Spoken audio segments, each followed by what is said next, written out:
Shalom teman-teman TBJ yang luar biasa. Bagaimana kabar kalian hari ini? Mari kita saksikan video yang menarik berikut ini. Tetapi jangan lupa sebelum Yesus mengatakan kalimat itu di dalam Yohanes pasal 6, dia mengatakan satu kalimat, jikalau bukan Bapakku yang menarik, tak ada seorang pun yang bisa datang kepadaku.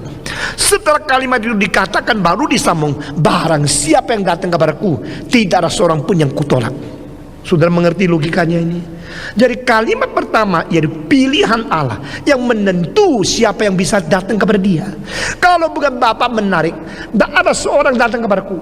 Kalau bukan Roh Kudus yang menggerakkan, tak ada seorang yang menyebut Yesus Tuhan. Ini semua sinkron dari perjanjian lama sampai perjanjian baru.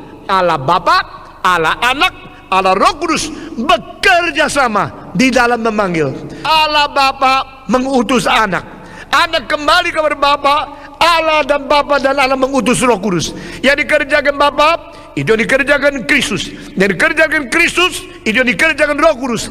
Allah Bapa mempersiapkan keselamatan, Allah Anak menggenapkan keselamatan, dan Allah Roh Kudus melaksanakan keselamatan.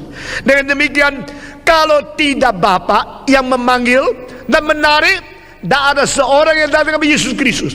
Dan pada waktu Allah Bapa memanggil, menarik orang kepada Yesus Kristus, kenapa orang itu bisa diperanakan? Karena kalau tidak Roh Kudus yang menggerakkan, tidak ada seorang menyebut Yesus sebagai Tuhan. Nah saudara-saudara, dengan demikian Bapa mengirim Kristus, Bapa dan Anak mengirim Roh. Roh membawa manusia kepada Kristus, Kristus membawa manusia kepada Allah. Sesuai panggilan Tuhan sebelum dunia diciptakan boleh terlaksana di dalam sejarah. Saudara-saudara, Kristus berwujud di dalam sejarah untuk membuktikan Allah kita mempeduli kita. Jikalau Yesus tidak muncul, jikalau Yesus tidak pernah datang, jikalau Yesus tidak inkarnasi, Allah yang berada di sana, apa hubungan dengan saya? Tapi Allah Kristen adalah Allah yang datang mengunjungi kita, Allah yang turun ke dunia dengan oknum kedua. Saudara-saudara, Allah Tritunggal. Ini doktrin yang penting sekali.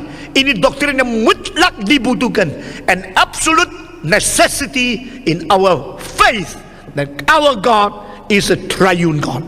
Allah Bapa mempersiapkan keselamatan, Allah Anak menggenapkan keselamatan, Allah Roh Kudus melaksanakan keselamatan. Semua tanpa Allah Bapa, tidak ada orang bisa datang kepada Yesus Kristus.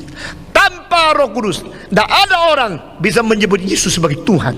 Dan Allah di dalam dunia sebelum diciptakan, di dalam kekekalan, Dia sudah memilih, Dia sudah menakdir, Dia sudah memberikan predestinasi.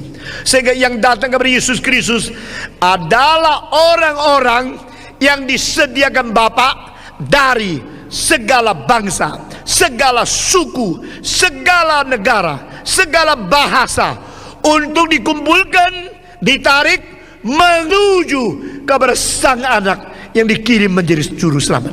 Lalu Roh Kudus di dalam menggerakkan hati mereka, memberikan pencerahan, memberikan kepenggerakan, memberikan sinar cahaya firman kebenaran, sehingga manusia itu digugahkan, dihidupkan, dicelikan matanya untuk mengetahui bahwa Yesus satu-satunya juru selamat. Teman-teman TBJ, itu dia penjelasan dari Pak Stephen Tong mengenai keselamatan dan Tritunggal. Sama seperti tubuh teman-teman, satu, tetapi tiap-tiap anggota tubuh memiliki peran masing-masing. Maka ketika kita memahami Tritunggal, Allah Bapa adalah Allah yang esa, yang menciptakan dunia dengan firman-Nya. Dan firman itulah yang menjadi manusia.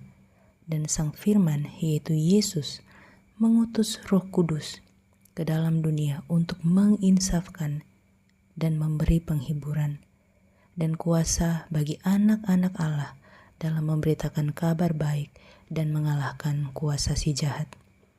Jadi Tritunggal tidak berbicara tentang jumlah, tetapi berbicara tentang Allah yang tidak terbatas itu, Allah yang berkuasa atas ruang dan waktu. Teman-teman TBJ, Allah adalah Allah yang penuh kasih, sehingga Ia merencanakan penyelamatan bagi umat manusia. Allah yang penuh kasih itu mengutus firman-Nya, yaitu Yesus, agar menjadi kurban yang agung, yang menghapus setiap kesalahan dan dosa umat manusia. Dan barang siapa yang percaya kepada Yesus sebagai Tuhan dan Juru Selamat, maka ia akan diselamatkan dan memiliki kehidupan yang kekal. Terima kasih untuk teman-teman TBJ yang senantiasa mendukung channel ini. Tuhan memberkati kita semua. Shalom.